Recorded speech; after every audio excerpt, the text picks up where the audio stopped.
Aquela cidade não era habitada por pessoas, como todas as outras cidades do planeta.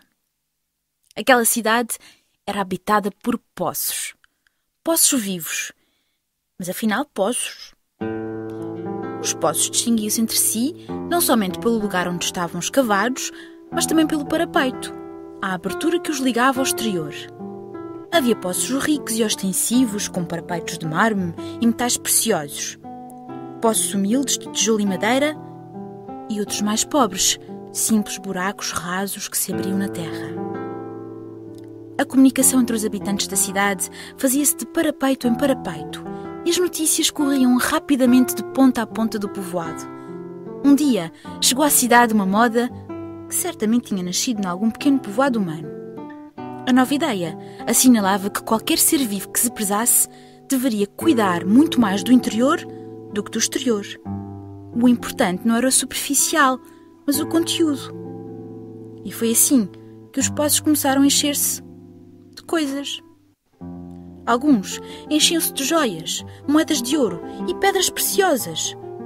Outros, mais práticos, encheram-se de eletrodomésticos e aparelhos mecânicos. Outros ainda optaram pela arte e foram-se enchendo de pinturas, pianos de cauda e sofisticadas esculturas pós-modernas. Finalmente, os intelectuais encheram-se de livros, de manifestos ideológicos e de revistas especializadas. O tempo passou. A maioria dos poços encheu-se a tal ponto que já não podia conter mais nada. Os poços não eram todos iguais, por isso alguns se tenham conformado, outros pensaram no que teriam de fazer para continuar a meter coisas no seu interior. Um deles foi o primeiro. Em vez de apertar o conteúdo, lembrou-se de aumentar a sua capacidade, alargando-se. Não passou muito tempo até que a ideia começasse a ser imitada. Todos os poços utilizavam grande parte das suas energias a alargarem-se para criarem mais espaço no seu interior.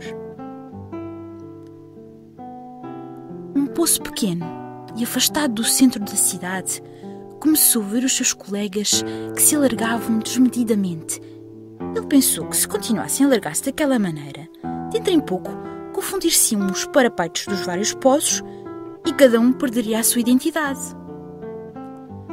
Talvez a partir dessa ideia, ocorreu-lhe que outra maneira de aumentar a sua capacidade seria crescer, mas não em largura, antes em profundidade.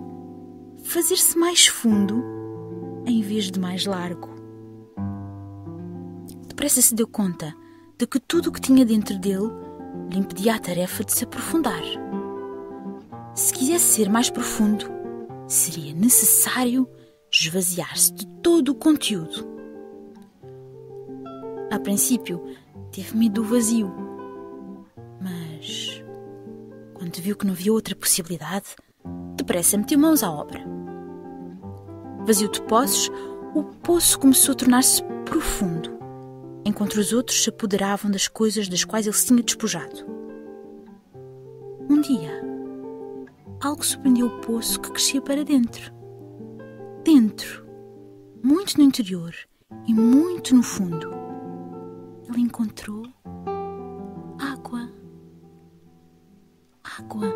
Nunca antes nenhum outro poço tinha encontrado água.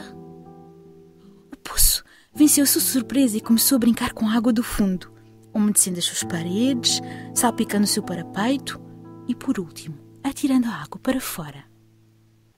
A cidade nunca tinha sido regada a não ser pela chuva, que, na verdade, era bastante escassa. Por isso, a terra que estava à volta do poço, revitalizada pela água, começou a despertar.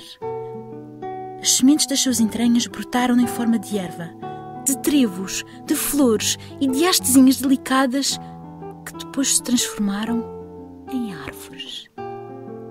A vida explodiu em cores à volta do poço afastado, ao qual começaram a chamar o vergel. Todos lhe perguntavam como tinha conseguido aquele milagre. Não é nenhum milagre, respondeu o vergel. Deve procurar-se no interior, até ao fundo.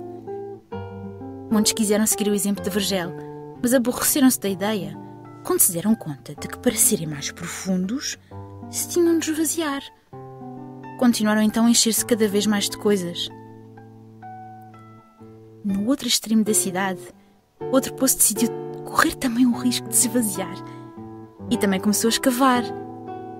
E também chegou à água, e também salpicou até ao exterior, criando um segundo oásis verde no povoado. "O que vais fazer quando a água acabar?" perguntavam-lhe. "Não sei o que se passará", respondia ele. "Mas por agora, quanto mais água tiro, mais água há." Passaram-se uns meses antes da grande descoberta. Um dia, quase por acaso, os dois poços deram-se conta de que a água que tinham encontrado no fundo de si próprios era a mesma, que o mesmo rio subterrâneo que passava por um inundava a profundidade do outro. Deram-se conta de que se abria para eles uma vida nova. Não somente podiam comunicar um com o outro de parapeito em parapeito, superficialmente, como todos os outros, mas a busca também os tinha feito descobrir um novo e secreto ponto de contacto.